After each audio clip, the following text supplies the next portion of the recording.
এখন আমি যেই তিনজনের নাম বলবো তারা হচ্ছে বর্তমান সময়ের সবচেয়ে বেস্ট তিনজন ইসলামিক আলোচক, যাদের আলোচনা শুনে আপনি জ্ঞান অর্জন করতে পারবেন। আপনার প্রাত্যহিক জীবনে, বাস্তবিক জীবনের প্রায় প্রতিটা সমস্যার সমাধান তাদের আলোচনায় পাবেন। এক নম্বর হচ্ছে উস্তাদ নোমান আলী খান।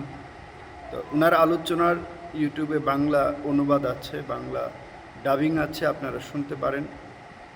অত্যন্ত চমৎকার আলোচনা করেন, প্রত্যেকটা বিষয়ের সূক্ষ্ম সূক্ষ্ম সমাধান এবং পবিত্র কুরআনের প্রতিটি শব্দের যে তাত্ত্বিক ব্যাখ্যা করেন, ভাষাতত্ত্ব নিয়ে যে চমৎকার কথা উনি বলেন, আসলে শুনলে যে কেউ মুগ্ধ হবে, তার মনের সকল কষ্ট লাঘব হবে এবং আল্লাহ সুবহানাহু ওয়া তাআলার প্রতি ভালোবাসা, শ্রদ্ধা দ্বিগুণ বেড়ে যাবে ইনশাআল্লাহ।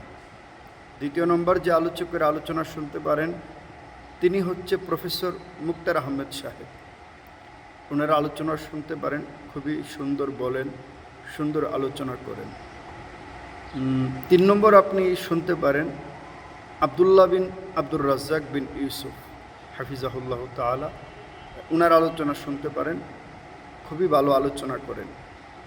আমি ধারাবাহিকভাবে আরও যে সকল উলামায়ে কেরাম ভালো আলোচনা করেন তাদের নাম আপনাদেরকে ক্রমান্বয়ে বলবো ইনশাআল্লাহ।